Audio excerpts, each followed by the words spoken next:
Hi everyone, good day. Welcome back to the channel. Last time हमने दो videos upload किए थे regarding this Suzlon, Yes Bank and the Reliance Power. Okay, this is the video which is uploaded maybe 6 days ago. And if we see the performance, you can see the Suzlon has increased around reach 72, maybe 14 to 15% gain after the video. Okay, so that is performing well. Yes Bank going in a positive trend. Reliance Power, you see, it's oh my god, it's 11%, 58. Trident, it's stable yet. Okay, so the Reliance Power, Yes Bank, and the Suzlon perform well after the posting of the previous videos, so that is doing well. Okay, आज हम देखेंगे Nifty का weekly analysis, what should be the trend and कहाँ जाएगा next market. सो आप ये video please ज़रूर देखें और लाइक एंड सब्सक्राइब ज़रूर करें. So hope that helps us to grow. Okay, now regarding this chart.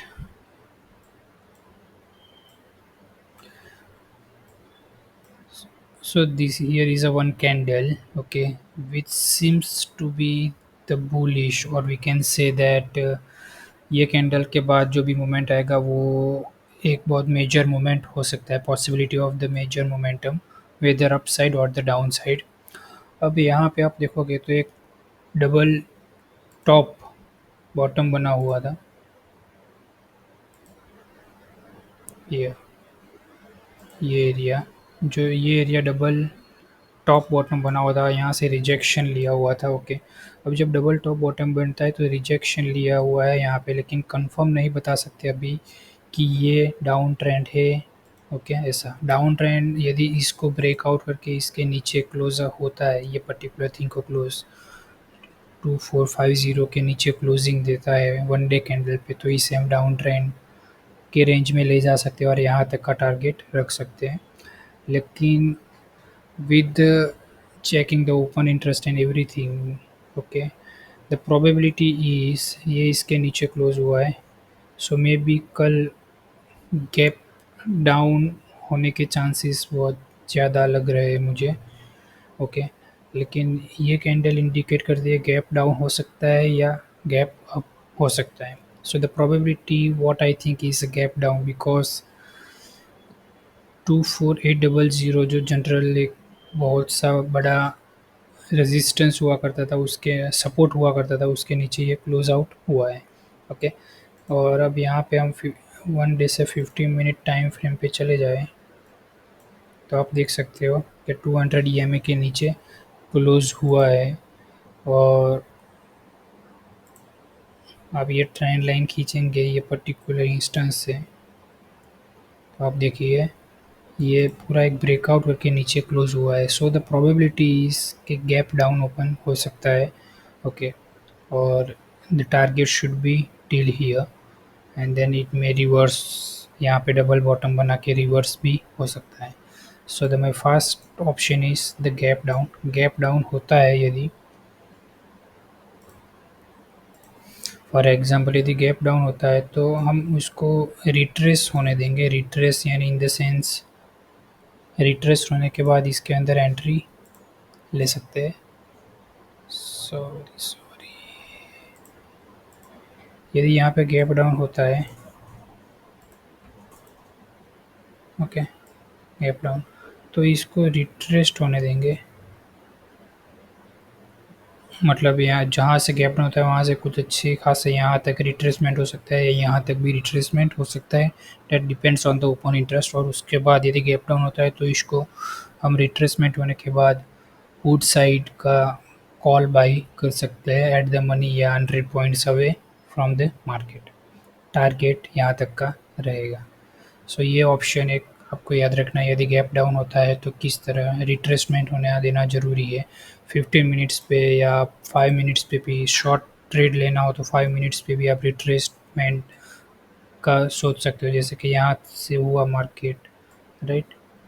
यहाँ पे ओपन हुआ तो इसको रिट्रेस्ट होने दो। रिट्रेस्ट होने तक यहाँ तक जाएगा, फिर उसके यहाँ से आप बाई कर सकते हो पुट। ओके।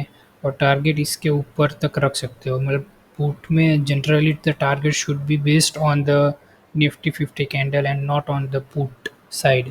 बिकॉज चीज़ क्या होती है, कभी कभी यहाँ से यहाँ तक आने आने में जो हमारा पुट का एस एल होता है वो हिट हो जाता है, और इसके बाद ये नीचे जाता है। पॉसिबिलिटी बहुत से केस में ऐसा होता है जनरली। तो इसको अवॉइड करने के लिए यदि ब्रेकआउट होने के बाद ये ऊपर क्लोज हुआ, और ये ऊपर क्लोज होने के बाद ऊपर ही एक दो कैंडल बनती है ना, तो हम यहाँ से एग्जिट कर सकते हैं। So the in that case यहाँ का ऐसा होगा, उससे ज़्यादा यहाँ पे नुकसान आने के चांस है, लेकिन that is the one proper way. इसलिए तो हमें रिट्रेसमेंट का वेट करना होता है। सो रिट्रेसमेंट का वेट उसी लिए ही हमें करना होता है। Okay. So the first probability what I think is of the gap down. In case यदि गैप अप होता है,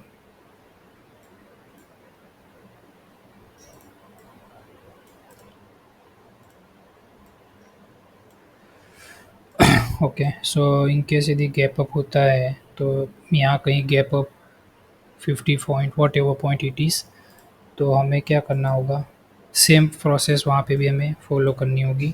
same process in the sense यदि कहीं गैप अप होता है तो 200 ईएमए को रिट्रेस्ट करना आ सकता है, क्योंकि जो बीच में स्पेस होती है ना वो जनरली फिल अप करता है कभी ना कभी, 1 डे में, 2 डे में या 1 वीक में।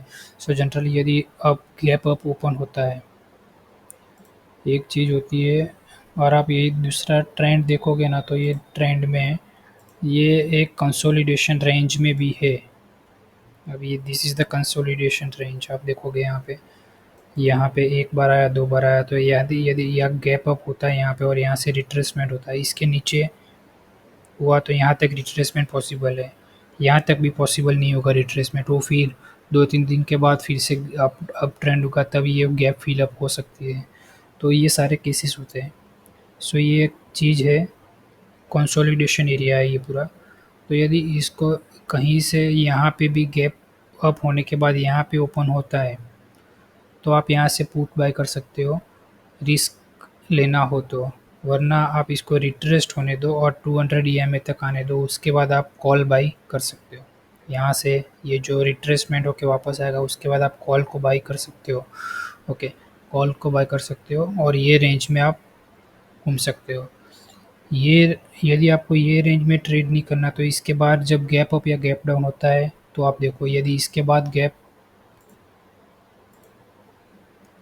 अप होने के बाद यहाँ कहीं गैप अप होता है इसके बाहर, तो आप देखो कि इसको रिट्रेस्ट होने दो, मे बी यहाँ तक आ सकता है और उसके बाद ये ऊपर जा सकता है, या यहाँ तक नीचे आ सकता है 200 ईएमए की लाइन तक, और फिर वापस ये जा सकता है। इसके बाद गैप अप होता है और रिट्रेसमेंट होने के बाद कॉल साइड हम जा सकते हैं। इसके बाद गैप अप हुआ तो गैप अप होने पर रिस्क लेना हो तो आप पुट साइड बाई कर सकते हो, क्योंकि गैप अप होने के बाद जो बाइंग और सेलिंग होती है ना वो बहुत ज़्यादा हो जाएगी गैप अप होने के बाद, क्योंकि लोग उनके पास कैरी फॉरवर्ड होंगे, वो सब एग्जीक्यूशन करेंगे। उसकी वजह से थोड़ा रिट्रेसमेंट आ सकता है। रिट्रेसमेंट आता ही है जनरली, कहीं हर जगह पे रिट्रेसमेंट आता है, तो ये एक केस है, यहाँ पे रिट्रेसमेंट आ सकता है।